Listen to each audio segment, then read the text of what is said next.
I'm Lauren, 26. Sitting at my sticky kitchen table, peeling dried blue glue off my fingers. I teach preschool. It's not glamorous, but it's honest work. Suddenly, the silence shatters. My mother didn't knock. She kicked my door open and slammed a $32,000 invoice right on top of my students' finger paintings. Pay this. Today. I stared at the bill. It was for a facelift. Mom. I choked out. That bill is my entire yearly salary. She didn't blink. She just looked at my glue-stained hands with pure disgust and sneered. You're useless. Lauren. Look at you. 26 years old. Wearing clothes from Target. Wiping noses for bratty kids. Can't you find a rich old man to marry? Is it that hard to be useful for once? If you've ever had your hard work exploited by family. You need to hear what I did next. I walked until my legs burned. The box of markers rattling against my chest with every step. I didn't have a plan. I didn't have a destination. I just had the overwhelming need to put distance between myself and the woman who had birthed me. As I walked, the adrenaline began to fade, replaced by a cold, creeping nausea. It wasn't the fight that made me sick. It was the familiarity of it. This wasn't a new script. It was just the loudest performance of a play we had been acting out for years. I thought about the investment wardrobe hanging in Angela's closet. That's what she called it. Silk blouses. Cashmere coats. Heels that cost more than my monthly student loan payment. You have to dress for the life you want. Lauren, she would say, preening in the mirror while I sat on the floor, cutting out construction paper shapes for my students. She treated her appearance like a high-stakes business venture. And I was the venture capitalist who was never expected to see a return. For 3 years, I had paid the $1,800 a month for that 2-bedroom apartment in a neighborhood we couldn't afford. I paid the electric bill. I paid for the groceries. And every time I came home with bags of generic pasta and clearance vegetables, she would sigh. She would look at my sensible shoes and my canvas tote bag filled with lesson plans and ask why I had given up on myself. She didn't understand that the $300 I spent on art supplies for 25-year-olds brought me more joy than any designer handbag ever could. To her, my joy was just evidence of my lack of ambition. I remembered a Tuesday night, 2 weeks ago. I had come home early because a student had thrown up on my sweater. The apartment was quiet, but I heard Angela's voice drifting from the kitchen. She was on the phone. Her voice pitched into that breathy, fragile register she used when she wanted something. I stood in the hallway, freezing as I listened. I don't know what to do. Aunt Sarah. She was sobbing. I'm so sick. The doctors say I need these treatments. But Lauren, she just won't help. She says it's a waste of money. She says I should just learn to live with the pain. I had felt the blood drain from my face. There was no sickness. There were no doctors. The treatments were the cosmetic procedures she had been researching for months. She was lying to her sister, to my family, painting me as a heartless monster who would let her mother suffer, all to cover up her own vanity. I wanted to burst into the room and scream the truth. I wanted to grab the phone and tell Aunt Sarah that I had paid for Angela's dental work, her car repairs, her emergency trips to the spa, but I didn't. I just went to my room, changed my sweater, and pretended I hadn't heard. Why did I stay? That was the question that haunted me as I sat on a bench in a park 3 miles from home. Why did I endure the insults? The financial draining. The lies. It wasn't just fear. It was something deeper. More insidious. I realized then that I had been conditioned for this. Since I was a little girl. Angela had taught me that love was not a gift. It was a transaction. My value as a human being was directly tied to what I could provide for her. If I wasn't pretty enough to marry a millionaire, then I had to be useful enough to pay the bills. I had internalized her cruelty until it felt like normal gravity. I thought if I just paid enough, if I just worked hard enough, if I was just good enough, she would finally look at me with pride instead of calculation. But you cannot buy what isn't for sale. Her love wasn't expensive. It was non-existent. The realization settled over me. Not with sadness, but with the cold precision of a diagnosis. I had been climbing a ladder that led nowhere. I looked down at the box of supplies in my lap. The glue had dried on my skin, tight and uncomfortable. I peeled a flake of it off and watched it drift to the ground. I wasn't going back. I wasn't going to pay for the face that looked at me with such disdain. I was done buying shares in a company that had been bankrupt for years. I sat on that bench until the sun began to dip, casting long shadows across the grass. Then I pulled out my phone. My hands trembled, not from cold, but from the magnitude of what I was about to do. I scrolled through my contacts until I found Megan's name. She picked up on the second ring. "Hey, Lauren, to what do I owe the pleasure?" Her voice was bright, professional, a stark contrast to the chaos in my head. "Can I come over?" I asked, my voice cracking slightly. "I need help. Serious help." "Of course. Just get here." 30 minutes later, I was sitting on Megan's plush velvet sofa, a cup of herbal tea warming my hands. The apartment was quiet, clean, and smelled of lavender, a world away from the humidity and tension of my own home. I told her everything.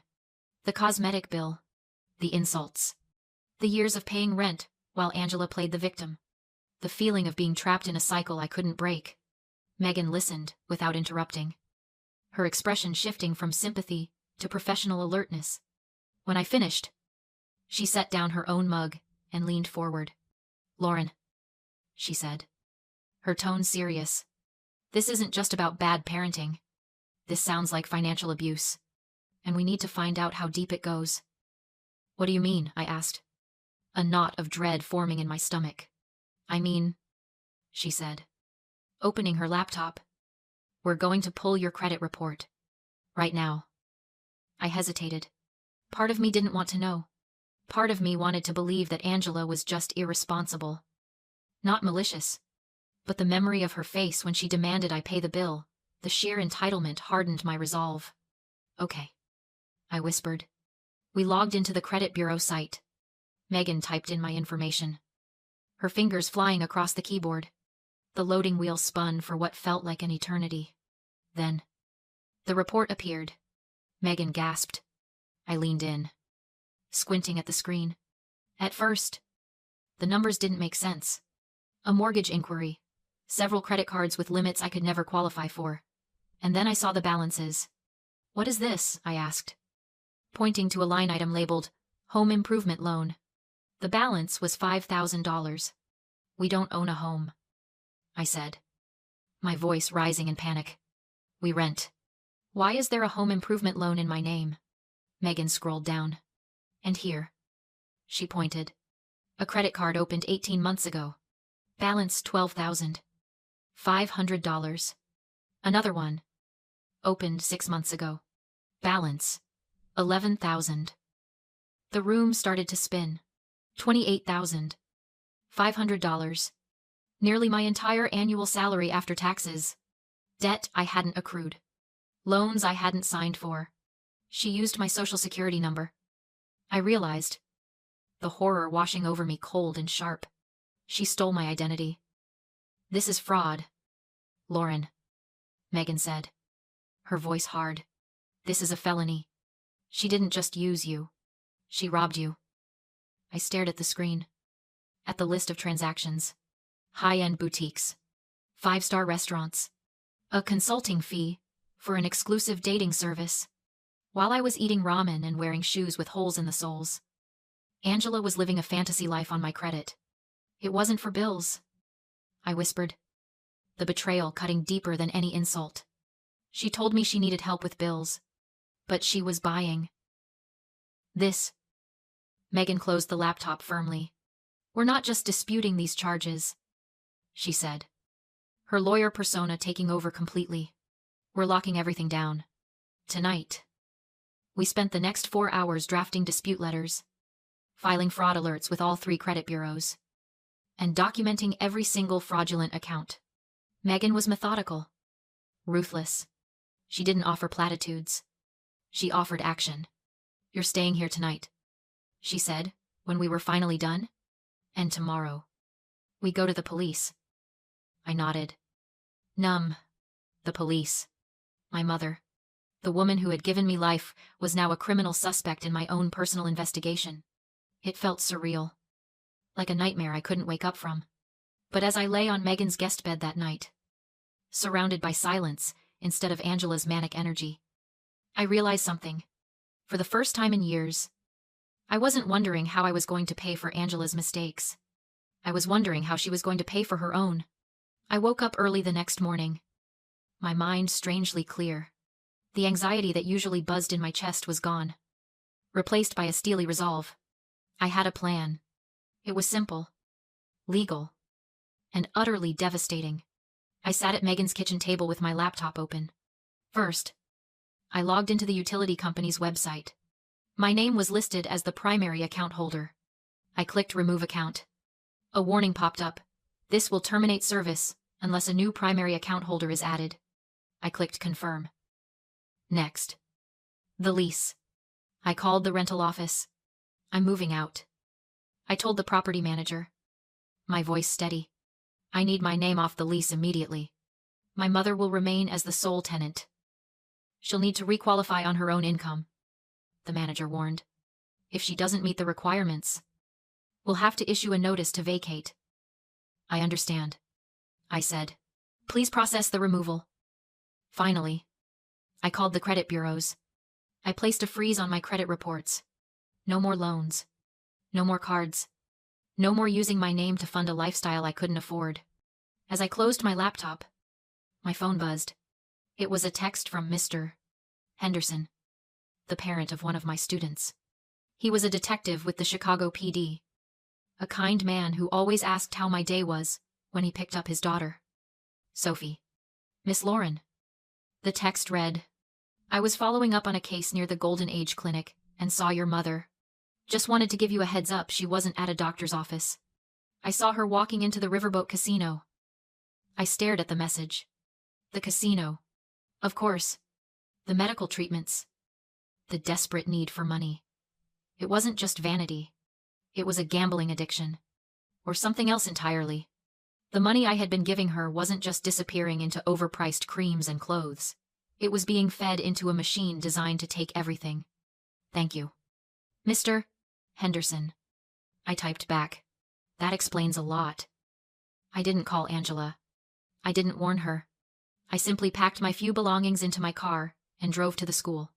As I unlocked my classroom, the smell of crayons and construction paper washed over me, grounding me. This was my world.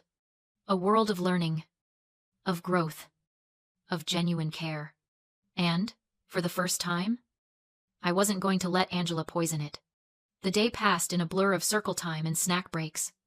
But underneath the routine, I felt a vibration of anticipation. The bill was coming due. And this time, I wasn't the one paying it. The month that followed was the quietest of my life. It was a silence that felt heavy at first, like the pressure drop before a storm. But then it settled into something peaceful. I went to work. I taught my students about photosynthesis and primary colors. I slept through the night. The constant, buzzing anxiety that had lived in my chest for 26 years began to fade, replaced by a strange, new sensation safety. I was in the middle of circle time, reading a story about a very hungry caterpillar, when my phone lit up on my desk. It was vibrating so hard it rattled against the wood. I glanced at the screen. Mom. I didn't panic. I didn't flinch. I felt a cold sense of inevitability. I handed the book to my assistant teacher, apologized to the class, and stepped into the hallway. I answered on the fourth ring. Lauren. The scream was so loud I had to pull the phone away from my ear. In the background, I could hear voices, the clinking of china, and a low, persistent beeping sound. Why is the power off? Angela shrieked. I have guests. I'm hosting a dinner. The air conditioning just died. And the lights are out. And the oven stopped working halfway through the roast. What did you do? I leaned against the cool cinder block wall of the school hallway. I pictured the scene. The humid Chicago heat creeping into the apartment. The expensive food spoiling. The prospective suitor, some poor man, she was trying to impress with money she didn't have sitting in the dark. I didn't do anything. Mom, I said, my voice steady. I simply removed my name from the utility account. You what? I removed my name. I said again. The power company needs an account holder. I closed mine. You didn't open one. Fix it, she screamed. Put your card back. I command you. No. I'm your mother. I owe you nothing. I said. I paid for your rent. Utilities. Food, everything for years. Now you pay your own bills. I hung up, blocked the number, and went back to my classroom. That evening, Megan showed me the fraud records. The money wasn't lost to gambling. Meet Richard, she said, turning her screen. An older man, silver-haired, posing in front of an oil rig. Angela had been wiring him money for months, thousands at a time.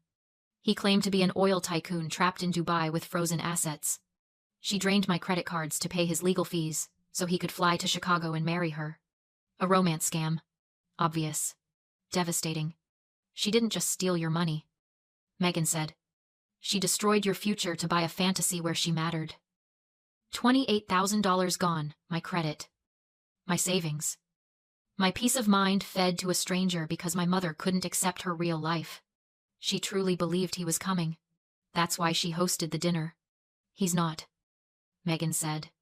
And now, in the dark, she'll see what's left. The collapse was immediate, without my income and with eviction notices piling up. Her world imploded. The backup date left when the power went out. The landlord filed eviction the next morning. She tried to play the victim with the family. It failed. Megan sent them the police report and bank transfers. They didn't see a victim. They saw a predator. 2 weeks later, I found her on the sidewalk. 3 suitcases. A garbage bag of clothes. She looked old. Lauren, she pleaded. I just need a few days. Richard's coming next week. He isn't real, I said. The money is gone. She snapped, furious, calling me jealous. I handed her a paper, not money. A list of women's shelters and job placement services. You'd let your mother sleep in a shelter. You gave me life, I said.